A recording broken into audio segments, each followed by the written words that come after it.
Hola, soy Melissa Sotomayor Acosta y les voy a hablar acerca de las organizaciones y su dinámica en el contexto cultural. A continuación se muestran los puntos a tratar en el siguiente video con el objetivo de comprender el proceso cultural en el que se encuentra tanto la actividad humana y las organizaciones. El primer tema a tratar es el concepto de cultura. Como sabemos, hablar de cultura de una empresa pues no es nada fácil, ya que esta puede variar o cambiar dependiendo del lugar donde te encuentres y del contexto de la empresa. Es importante señalar que pues, la evolución en el concepto de la cultura tiene como base el empeño por desentrañar no solo lo que el hombre hace y cómo lo hace, sino que esencialmente el averiguar qué es el hombre. Evolución histórica. Como mencionaba anteriormente, el concepto de cultura ha variado en su evolución histórica. En la antigüedad se entendía como un atributo personal, como los empeños que el hombre hacía para la realización de sí mismo, como la búsqueda del mejoramiento y superación del hombre como tal. Dentro de las culturas, para los griegos, la cultura se basaba en el conocimiento del mundo, especialmente en un aspecto filosófico, ¿no? Y la vida asociada, excluyendo para esta realización del hombre las actividades manuales propias de los esclavos. Es evidente que este concepto poseía un significado elitista que correspondía a la sociedad esclavista de la época. Dentro de la Edad Media operó un concepto personal y aristocrático, donde la cultura se concebía como un resultado de la asimilación de ciertos conocimientos, como la gramática, retórica y dialéctica, así como aritmética, geometría, astronomía y música. Esto correspondía a las llamadas artes del trivium y del quadrivium. Debe hacerse notar que pues toda esta base de conocimientos tendía a preparar a los hombres para la vida ultramundana. Pues dentro o ya enfrentando este concepto que tenía la Edad Media, el Renacimiento introdujo dos cambios esenciales en la noción de la cultura, que fue la formación del hombre, que empieza a orientarse, a prepararse para poder vivir de una mejor manera en este mundo, y la actividad productiva que se incorpora al conjunto de la cultura. Todos estos conceptos se van relacionando con una visión común de lo que es la cultura y llegando a ser una cualidad individual de grupos selectivos que se manejan en un campo de conocimientos específicos. De hecho, en la era moderna, la Ilustración trata de derribar la concepción de ese entonces vigente del carácter elitista y de esta forma propone difundir un gran cúmulo de conocimientos a través de la enciclopedia, la cual brinda a las personas una cultura general, ¿no? Un conocimiento general, manteniendo intocable la acepción de que la cultura se restringía al acervo de los conocimientos, logrando hasta un momento por el intelecto humano. Diversos enfoques. Desde el punto de vista de diversas disciplinas, pues el concepto de cultura en la actualidad va adoptando varias interpretaciones y ecuaciones que pues van correspondiendo al interés para aislar un objeto de estudio propio, que pues este no se confunda con el de otros campos. Dentro de los enfoques de la cultura existen tres, que es el psicológico, el antropológico y el filosófico. Dentro del psicológico, sabemos que en el año de 1945, Ralph Linton dio a conocer un ensayo de cultura y personalidad, que pues fue una obra fundamental para que el estudio de la cultura se ocupa de esclarecer la noción desde el punto de vista psicológico. Este autor dio de definición es el enfoque donde se asume como atributo principal la conducta, y pues en este pues nos dice que la cultura es la configuración de la conducta aprendida y de los resultados de la conducta, cuyos elementos comparten y transmiten los miembros de una sociedad. El interés del autor pues es vincular los procesos de aprendizaje social en el desarrollo de la conducta humana con el desarrollo de la personalidad de los individuos. Siguiendo con el enfoque antropológico, este fue el antropólogo Leslie A. White, que en su obra La ciencia de la cultura abordó la noción de cultura esforzándose por diferenciar precisamente conducta de cultura, ya que pues para él son cosas diferentes, ¿no? Dice que la cultura es una abstracción de la conducta y no la conducta en sí, ya que un acto humano no es una cultura, sino lo es lo que el acto simboliza. Todo ello para distinguir la herencia biológica de la herencia social.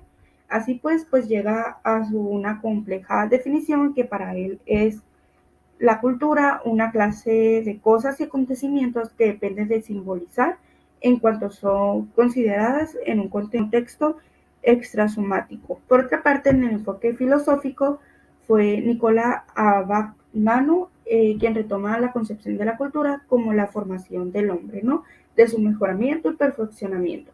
Y partiendo de los planteamientos de Kant, elabora una definición que tiene como base la formación total y auténticamente humana del hombre. Dinámica social y cultura. Como veíamos anteriormente, no solo existen diversas etapas donde podemos dar un concepto o una definición de cultura, sino que también hay distintos autores. Entre estos autores podemos encontrar a Edward Taylor a Maurice Duverger y a Brum y Selznick. Estos autores dan su concepto propio de cultura. Edward Taylor decía que pues, la cultura es aquel todo complejo que incluye el conocimiento, las creencias, el arte, la moral, el derecho, las costumbres y cualesquiera otros hábitos y capacidades adquiridos por el hombre en cuanto miembro de la sociedad. Como puede observarse, Taylor circunscribe el concepto de cultura a un ámbito social en donde el hombre no es considerado como individuo. Solo cuando entra en contacto con otros hombres es cuando se crean las condiciones para que se manifieste la cultura. Este señalamiento es importante ya que una conducta o un hábito repetitivo de un individuo no forma parte de la cultura y solo atañe a los hábitos y personalidad de aquel que los ejecuta. En síntesis, hablar de cultura es hablar del hombre en sociedad. Esto es lo que dice Taylor. Es Maurice Duverger quien retoma el planteamiento de Taylor, modificándolo, introduciendo el concepto de rol en definición, que pues para él la cultura es un conjunto coordinado de maneras de actuar, pensar y de sentir, constituyendo los roles que definen los comportamientos esperados de una colectividad de personas, no un conjunto de personas. Estando un poco de acuerdo con Taylor en el hecho de que ocupas estar el hombre en sociedad para que exista una cultura. Los sociólogos Brum y Selznick plantean que pues la cultura se refiere a formas compartidas de pensar, creer, percibir y evaluar, ya que para ellos la cultura es el reino de ideales, ideas, valores y símbolos, que en pocas palabras, cultura es el orden simbólico y la organización social es el orden de relaciones. En la siguiente tabla se mencionan los elementos considerados en las definiciones anteriormente consultadas, es decir, las de Taylor, Duverger y Brum y Selznick. Como se pueden apreciar, pues son dos los elementos comunes que contienen estas definiciones, es decir, la cultura es un fenómeno que atañe al hombre en sociedad, que como mencionábamos anteriormente, se va a tomar en cuenta como cultura cuando el hombre se encuentre junto a otro grupo de personas, no cuando el hombre se encuentre envuelto en sociedad. Y el otro punto es que la cultura es un conjunto complejo, coordinado y de formas el cual es compartido por los hombres. Expresados de estas formas, los elementos que comprenden la cultura serían abstracciones de la realidad o construcciones mentales. Cabe hacer una reflexión en torno a las definiciones presentadas, que en primer lugar, todas ellas descartan acertadamente una concepción elitista de cultura, al sustentar que es en el ámbito social en general donde tienen lugar los procesos culturales. Esto implica que cualquier estructura, ya sea la sociedad global o los grupos particulares en ella contenidos, sean elementos activos a considerar en la comprensión de la cultura. No va a ser algo de casta, sino que va a ser algo en sociedad. Concepto de cultura. Tomando en consideración lo expuesto hasta aquí, podría expresarse la concepción que los autores tienen de la cultura de la siguiente manera. La cultura es la expresión dinámica en transformación constante de los elementos en interacción que conforman los códigos y formas de vida, resultado de la relación del hombre en sociedad. Como expresión dinámica, la cultura comporta dos líneas fundamentales, que es la manifestación material, es decir, pues los instrumentos y productos creados por el hombre para la transformación de su entorno y la satisfacción de sus necesidades como herramientas, edificios, etcétera, ¿no? Que pues comúnmente se le denomina cultura material. Por otra parte, la expresión de la cultura no material está constituida por las ideas y sentimientos, es decir, por la simbolización de las actividades y relaciones del hombre. La condición dinámica de la cultura está relacionada con la dinámica social, con la transformación misma de las estructuras sociales. Así, la transformación de los procesos de trabajo trae como consecuencia la transformación de los modos de producción, y ello implica, como ya se ha estudiado en unidades anteriores, cambios en las relaciones sociales y por ende en la cultura misma como forma de vida. Los códigos y forma de vida pues también están constituidos por creencias, hábitos y costumbres, conocimientos, ideas y valores, formas de percibir y sentir. Así, todos estos elementos, al interactuar en conjunto, concilian y guían la actuación de los miembros en sociedad. Y pues también está dentro de los factores de la cultura lo que es la civilización, que pues entiende el grado de progreso técnico alcanzado, el disfrute de bienes materiales por un grupo determinado en un momento histórico y en condiciones materiales concretas. Continuando, se encuentra el contenido de la cultura, en donde veremos que la cultura posee un contenido específico, amplio y complejo, de elementos que es posible discernir y analizar. Estos elementos, por su naturaleza, se complementan e interactúan, pero por razones metodológicas consideramos conveniente estudiarlos por separado para hacer más claro su exposición y análisis. Símbolos. Sabemos que los símbolos son acciones o creaciones humanas que representan algo distinto de sí mismos. Esto, claro, hablando dentro de la cultura, ya que el hombre capta su realidad de manera conceptual. Al entrar en contacto por medio de sus sentidos con objetos o elementos concretos, llega a recibir una imagen en su cerebro que pues es reflejo de ese objeto o elemento.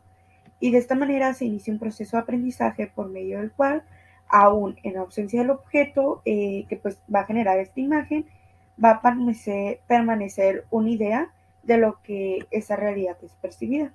Bien, el símbolo y el carácter simbólico de algunos elementos materiales son pura creación humana y constituyen una forma de representar la realidad.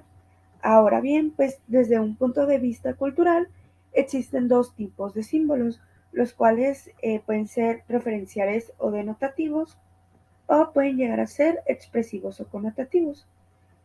Cuando hablamos de los denotativos, hacemos referencia a aquellos elementos materiales o palabras que sirven para enunciar algo sin mayor profundidad, como en el caso de las señales que se pueden ver como de la bici y de el lado donde claramente nosotros con el simple hecho de ver la imagen sabemos que pues está prohibido. Por otra parte, los expresivos o connotativos no solo dan noticia de algo, sino que conllevan asociaciones amplias que se refieren a la estructura de valores de una sociedad, como en el caso de la imagen. Con el simple hecho de ver la imagen podemos saber que nos está diciendo que nos hay que hacer o no sabe de lo que se está hablando. Valores. Dentro de la cultura, los valores son algo muy importante. El valor cultural, pues, es una creencia o sentimiento ampliamente mantenido de que algunas actividades, relaciones, sentimientos o metas son importantes para la identidad o bienestar de la comunidad. De hecho, los valores constituyen los ideales a que aspiran los hombres en sociedad, tanto individualmente como en sus relaciones. Por ello, el desarrollo mismo del individuo desde la infancia es una constante asimilación de valores que se profesan casi siempre de manera incuestionable, ¿no? Y en muchas ocasiones inconscientemente.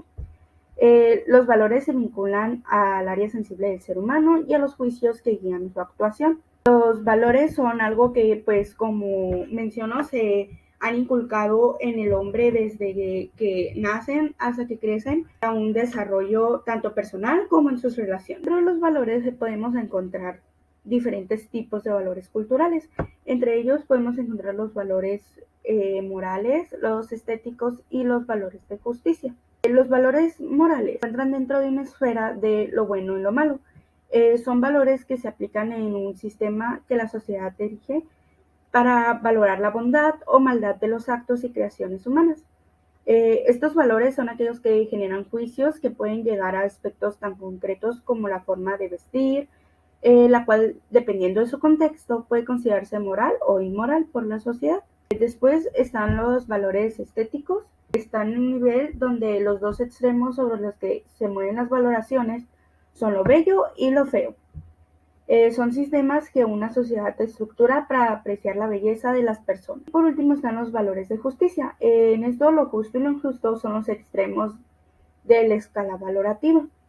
Es un sistema que intenta encontrar el mecanismo de control, regulación y equilibrio ante la desigualdad social y ante los conflictos que llega a generar. De hecho, toda la estructura jurídica de la sociedad se inspira en este valor cultural, ¿no? Es decir, que pues la justicia de un lugar puede, tanto de una empresa, un lugar, un país, puede variar dependiendo de sus valores culturales. Continuando, tenemos lo que son las normas, que pues pueden definirse como reglas de conducta colectiva comúnmente aceptadas que revisten diversos grados de obligatoriedad. En la vida social hay códigos implícitos acerca de cómo relacionarnos e interactuar con los demás. Van desde el saludo, ya sea con un gesto, con un apretón de manos, un beso en el cachete, etc. Nos habla de regularidades en la forma de saludo, circular con vehículos por determinado carril, etcétera, ¿no? Y el conjunto de interacciones sociales está codificado dentro de ciertas normas que deben seguirse. Este sentimiento de obligatoriedad descansa más en el valor que se atribuye a la norma y no tanto en la posibilidad de coerción que ejerce la sociedad. Así pues, el carácter normativo de la cultura se refiere más al cómo se puede hacer algo y no tanto al así se debe hacer esto. La norma es indicativa más que coercitiva. Bien, hay que señalar que pues, el seguimiento de las normas tiene sanciones no específicas que pueden premiar su cumplimiento o bien castigar la resistencia a la misma. Las normas culturales adoptan formas diferentes, entre ellas los valores, las tradiciones y las costumbres, las cuales ya se hablaron y se hablarán más adelante. Las costumbres, amores y tradiciones van de la mano. A las normas que revisten un carácter sobresaliente o esencial se les llama costumbres o amores y son salvaguarda de la identidad cultural del grupo. En relación a las tradiciones, estas se van a distinguir no solo por su contenido específico en la cultura, sino por el hecho de ser un proceso cultural por sí mismo, ya que las tradiciones conforman el patrimonio cultural no material que se transmite de una generación a otra.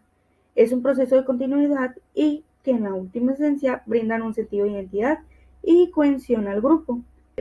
Las costumbres y tradiciones van a cambiar dependiendo al lugar que vayas o el entorno donde te encuentres. A continuación entraremos a lo que es la dinámica cultural, que como ya hemos visto, pues la cultura es un sistema dinámico y cambiante que se transforma según las peculiaridades y variaciones del proceso sociohistórico concreto que le da el lugar. Sin embargo, la cultura posee una dinámica propia, la cual va generando procesos que inciden en la estructura social. Y es por eso que en este apartado se analizarán precisamente el aspecto referente a los procesos que conforman la dinámica cultural. Empezando con este punto, la subcultura y la contracultura, ¿no? Es evidente que cuando hablamos de cultura se alude a la aceptación y seguimiento de valores y normas generales por parte de la mayoría de los miembros de una sociedad. Sin embargo, en el complejo social real funcionan diversos grupos que se diferencian entre sí, porque además de la adaptación que hacen de los valores generales a su práctica concreta, integran otros valores secundarios y formas de peculiares que solo funcionan conforme a la propia estructura de ese grupo específico. Tenemos lo que es la subcultura, que es la cultura propia de ciertos grupos que sustentan los valores básicos de la cultura dominante o anfitriona, adaptándolos a las características propias del grupo y añadiendo algunos valores y normas secundarias que otorgan su peculiaridad. Pues la subcultura respeta y refuerza los valores de la cultura. Los conjuntos subculturales se conforman con base a diversas categorías, como la edad, etnia, sexo, religión, ocupación y demás. Es decir, estos son ámbitos que enmarcan el quehacer de los individuos y le otorgan un papel específico. Por otro lado, la contracultura, a diferencia de la subcultura, sí se rebela en contra de los valores vigentes y los desafía. Dentro de los grupos delincuentes, por ejemplo, el prestigio y los reconocimientos está representado en sus propios marcos, ¿no? De esta manera, el que más transgrede los valores, el que más problemas hace, es el más respetado y suscita admiración y reconocimiento por parte del grupo. Es decir, la subcultura trata de meternos en la cultura, mientras que la contracultura va a ser lo contrario. Continuando, tenemos lo que es el etnocentrismo, el cual es un concepto fundamental para comprender la dinámica cultural, el cual fue desarrollado por el sociólogo Sommer en 1906, que para explicar la superioridad cultural que un grupo concibe de sí mismo. Esto es la valoración de lo propio sobre otras culturas y la crítica o desprestigio de lo ajeno a la propia cultura. Así, desde el punto de vista etnocéntrico, las otras culturas se catalogarían como atrasadas, salvajes y demás, ¿no? Dejándolas mal en pocas palabras. En una palabra, inferiores a la propia. Así, el etnocentrismo se basa en un razonamiento subjetivo, el cual para la propia cultura es la mejor, es la que posee los valores superiores, y lo extraño a la propia cultura se rechaza sin intentar siquiera entender la cultura ajena.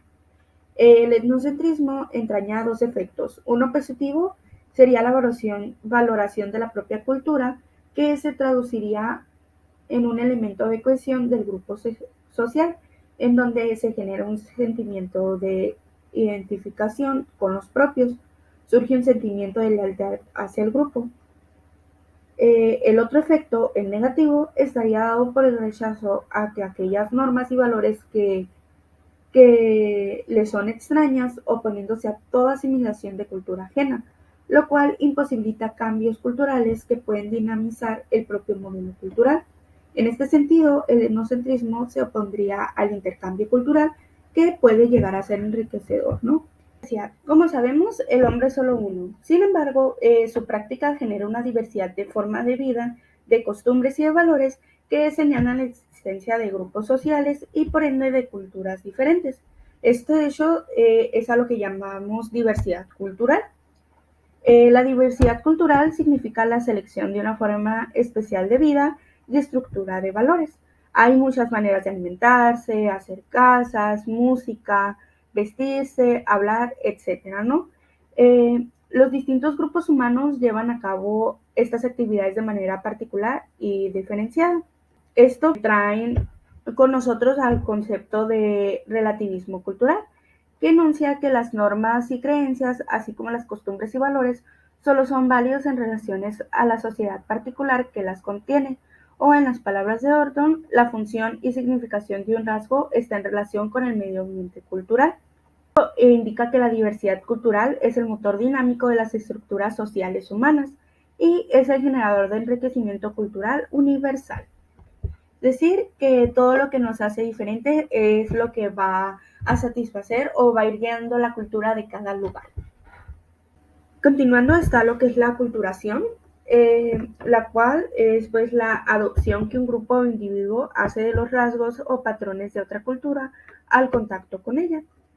El proceso de aculturación puede motivarse según varias fuentes. Una de ellas sería la voluntaria, es decir, cuando algún individuo o grupo decide asentarse y absorber una cultura diferente a la propia, como pues sería el caso de los inmigrantes, ¿no? Otra fuente sería cuando una cultura impone a otras sus valores, normas, formas de vida y demás, representada por las guerras de conquista y el proceso de la colonización. Es evidente que estos acontecimientos por sí mismos conllevan formas de vida diferentes, las cuales generarán en mayor o menor medida un proceso de aculturación, el cual encontrará distintos grados de resistencia por parte de la comunidad receptora. Cuando se habla de este proceso, pues se refiere a individuos o grupos con rasgos culturales antecedentes sólidamente arraigados, por lo que la resistencia a este proceso de aculturación revestirá diferentes grados, ¿no? Un caso extremo de resistencia estaría representada por los grupos menonitas, que tratan de conservar sus costumbres y valores independientemente del país en que se asienten. Debe hacerse notar que en ocasiones, aunque se den las condiciones materiales de acercamiento de culturas en extremos diferentes, el proceso de aculturación no se presenta, ¿no? E inclusive el individuo o grupo sufre el choque cultural, viéndose pues por esto mismo, además que pues el individuo o grupo está imposibilitado a asimilarse a la cultura receptora, por lo que serie de factores como la incomunicación, incomprensión y los obstáculos que la misma cultura les opone para salvaguardar su identidad, ¿no? Este término de aculturación viene mucho, por ejemplo, con los estudiantes de intercambio que al mudarse a otra parte tienen que cambiar sus ideas, sus pensamientos por lo que los rodea, por la sociedad en la que se encuentran, ¿no? Empiezan a atrapar o a pegarse las culturas del lugar donde se encuentran. Continuando, tenemos lo que es la desculturación, lo cual pues es lo contrario a lo que expusimos como culturación. Cuando una cultura va perdiendo elementos simbólicos y las formas de vida se hacen cada vez menos solidarias y más individualizadas, y por ello se pierde la interacción cultural, es a lo que estamos llamando desculturación. Este proceso complejo de desculturación puede explicarse por la interacción de varios factores. Los más sobresalientes son la desvalorización de la cultura propia, motivada por el contacto con otra u otras culturas, es decir, un proceso de aculturación extremo derivaría en un proceso de desculturación.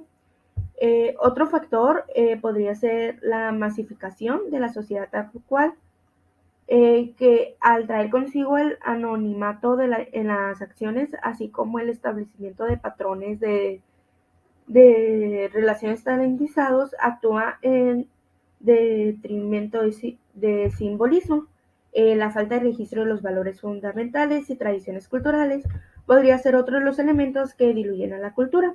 Esto es la falta de conocimientos que genera parte de la cultura, ¿no? Esto ya sea porque no se sabe demasiado de la cultura en la que permanecen y puede ser que llegue otra más fuerte y se peguen a esa cultura o simplemente decidan hacer un cambio, ¿no? Evidentemente, pues este proceso está potenciado por el apoyo que las empresas transnacionales encuentran en los medios masivos de comunicación para transmitir mensajes, los cuales, además de responder a intereses de carácter eminentemente económico, también buscan introducir patrones de vida uniformes, ¿no? Eh, por ejemplo, en el caso de la música, el segundo punto a tratar son las organizaciones y cultura, ¿no? Todas las organizaciones comparten rasgos culturales por el hecho mismo de pertenecer a una sociedad. Sin embargo, existen algunas cuyas funciones tienen que ver directamente con el quehacer cultural en el sentido de que son generadoras, difusoras y salvaguarda de valores, costumbres y símbolos culturales. Convencionalmente se les denomina organizaciones culturales. Entre las organizaciones culturales podemos citar a las escuelas, empresas editoriales, televisiones, cine, disqueras, etcétera, ¿no? Según esta distinción, se hará una división operativa para caracterizar a las organizaciones dependientes del Estado, públicas o privadas. Para comenzar, están las organizaciones culturales públicas, las cuales son el tipo de organización que participa en las esferas productivas y de servicios en el país para satisfacer las necesidades culturales de una sociedad. Estas tienen por objetivo sustentar, orientar y mantener una identidad nacional. Este objetivo reviste gran importancia en el momento en que existen naciones homogénicas que tratan de imponer modelos culturales a naciones que se encuentran bajo su esfera de influencia. El hecho de reforzar la identidad nacional es una búsqueda en el interior de cada nación por mantener y rescatar sus elementos culturales. Otro objetivo es incrementar el conocimiento y el intercambio entre grupos culturales diversos para el enriquecimiento social e individual. Para el logro de este objetivo, el Estado se vale de instituciones específicas que tienden a difundir el folclore, las costumbres, tradiciones y elementos de la cultura material de diferentes etnias y religiones, tanto nacionales como extranjeras. Y por último, otro objetivo es reproducir el modelo cultural dominante. A través de todos los sistemas de educación en todos sus niveles, de la prensa, la radio, televisión y en general, de todos los medios por los que el Estado difunde sus mensajes, este procura interiorizar en la sociedad toda una serie de símbolos que tienden a reproducir el sistema social en su conjunto y por ende la reproducción de la cultura. Las acciones que el Estado emprende para el rescate de las raíces culturales primigenias y su evidencia material, la versión oficial de la historia, la exaltación de los héroes y la preeminencia de los símbolos patrios están encaminados hacia el logro de este último objetivo, ¿no? Eh, los logos o empresas que pueden, o organizaciones que ven ahí, son organizaciones culturales de México, que pues ayudan al desarrollo cultural del país. Hablando de las organizaciones culturales privadas, estas son el tipo de organización que constituye la unidad cultural productora básica del sistema capitalista. Las organizaciones culturales privadas en el contexto capitalista, en general, tienen como finalidad primordial la obtención de beneficios económicos a través de la venta directa o indirecta de todos aquellos elementos culturales susceptibles de ingresar al mercado. Con el crecimiento o el boom tecnológico en el presente siglo, ha habido una transformación acelerada de las formas de vida, tanto la movilización es mayor y más rápida y los contactos culturales se aceleran y diversifican. La información de los acontecimientos ocurridos en cualquier parte del mundo se comunica al instante y el mundo se hace pequeño. Todos estos avances impulsados por la tecnología posibilitarían el intercambio y el enriquecimiento cultural. Esto debiera significar que dos grupos sociales en una situación de igualdad ofrecen en reciprocidad elementos culturales propios, teniendo ambos opción de adoptar o no aquellos que consideren convenientes y enriquecedores. Si si estas condiciones no se cumplen, si la asimilación de elementos es unilateral, forzada y en situación de dominio o subordinación, nos enfrentamos a un proceso de destrucción cultural. Ahora bien, la presencia de la gran empresa cultural y con ella la instrumentación de una serie de mecanismos apoyados en esos avances tecnológicos a los que hacíamos referencia, tienden a socavar las diversas estructuras culturales nativas para uniformar las formas de vida y manejar al mayor número posible de países como un gran mercado. De esta manera, pues surge todo lo que se ha denominado cultura de masas. Es por eso que, pues, el UNESCO se planteaba que los medios de comunicación masivos se han convertido en los pilares esenciales de la divulgación cultural, transmiten en efecto mensajes que no son culturalmente neutros. Como último punto está lo que es el contexto cultural en México, que pues aunque es algo muy grande, existen tres fuentes esenciales para la comprensión de la cultura en México postrevolucionario y son de las que hablaremos a continuación. Como mencionamos anteriormente, las fuentes culturales en la cultura en México va tanto el nacionalismo, la modernidad y la transnacionalización. Esta representación gráfica es de la interacción de algunos valores culturales que se presentaron en el México postrevolucionario. Todo empezó con el triunfo de la Revolución Mexicana y la búsqueda de una unificación nacional auténtica, que surge en lo cultural una corriente que exalta lo mexicano, o sea, es así como le dicen, como elemento básico de trabajo en la búsqueda de una identidad propia y base del desarrollo cultural nacional. El muralismo, la novela de la Revolución y la enseñanza pública hacen una apología de lo nuestro en cuanto a costumbre, tradiciones, héroes y valores. Así, esta cultura de la Revolución Mexicana ha invalidado cualquier examen crítico de la tradición. Por lo contrario, ha estimado que de tradición es acumulación crítica y ha conducido al manejo superficial e incrédulo de las prácticas nacionalistas. Ello ha impedido paradójicamente la asimilación de valores propios y el reconocimiento de la tradición misma. Con el advenimiento del industrialismo en México surge una segunda corriente cultural, la del progreso y la cultura urbana.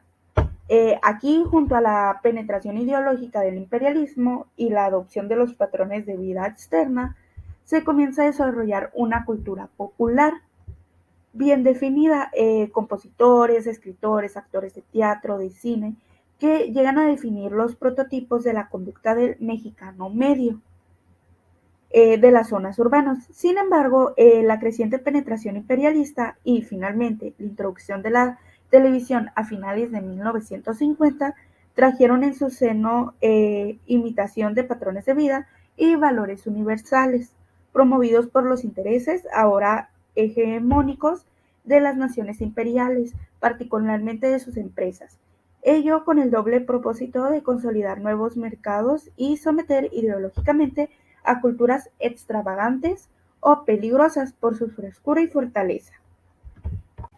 Gracias a lo visto anteriormente, podemos llegar a la conclusión de que la cultura es un proceso que se da gracias a que el hombre se encuentra en sociedad y sin esto no fuera posible, ya que ocupa de las costumbres o humores y tradiciones de los lugares como el arte, la música, para desarrollarse y poder crecer o tener ideologías que crezcan junto con él y la sociedad, ¿no?